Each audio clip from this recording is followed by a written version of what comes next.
Salut à tous et à toutes, j'espère que ça va bien, moi comme d'habitude ça va bien. Et aujourd'hui, on va faire un petit week-end spécial manga. Ce qui veut dire que pendant, aujourd'hui, samedi et dimanche, je vais vous parler d'un manga spécifique.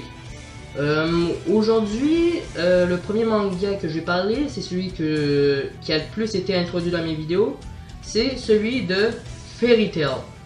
Alors Fairy Tail, pour ceux qui ne savent pas, c'est un manga de type shonen.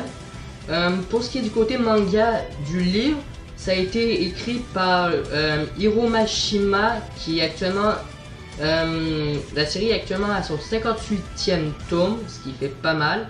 On a beaucoup hâte de savoir si évidemment il y aura une suite, je me doute bien. Et pour ce qui est de l'animé, le réalisateur de cet animé que j'aime énormément, excusez-moi si je magane son nom, Shinji Ishihara. Excusez-moi. Pas facile de prononcer un nom en japonais, ça je vous le dis. Alors pour ceux qui ne savent pas, qu'est-ce que c'est Fairy Tail? C'est tout simplement un monde où la magie existe et où il y a certains types de magie, de sortes de magiciens. Le magicien le plus connu pour ceux qui connaissent Fairy Tail est bien évidemment Natsu Dragnir, qui vraiment est le personnage pour quasiment tout le monde. Personnellement, c'est mon avis personnel, c'est mon personnage préféré. Mais pour ceux qui me demandent, ouais, c'est qui ton deuxième personnage préféré là?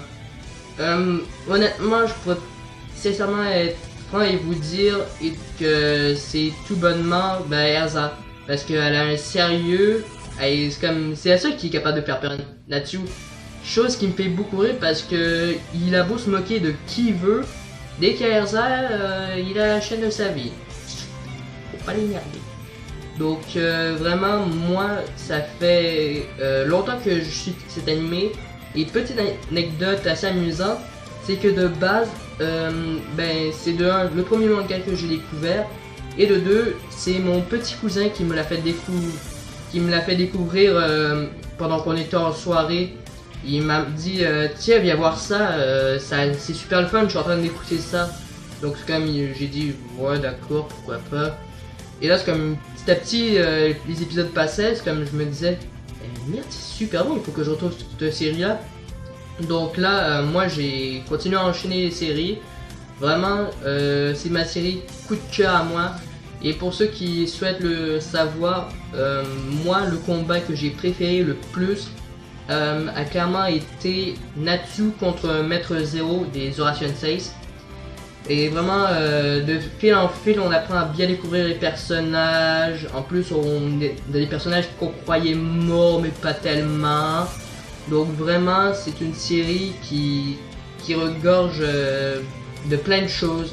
De drame, parfois par certaines morts de personnes. Par comédie, avec les blagues. En plus, il y a même un film qui est déjà sorti. Si vous ne l'avez pas vu, je vous invite fortement à aller le voir. Il se trouve facilement sur YouTube. Ça s'appelle Fairy Tail et la prêtresse du phénix. Vraiment un film qui met bien dans l'ambiance. Et donc voilà. Aussi, je voulais savoir, vous, qui est votre personnage préféré? Évidemment, à part Natsu, hein, parce que pour certains, comme je l'ai déjà dit, c'est sûrement le personnage numéro 1. Donc c'est la fin de cette vidéo, j'espère que vous l'avez apprécié. N'hésitez pas à mettre un like à la vidéo et à vous abonner. Et quoi d'autre ajouter à part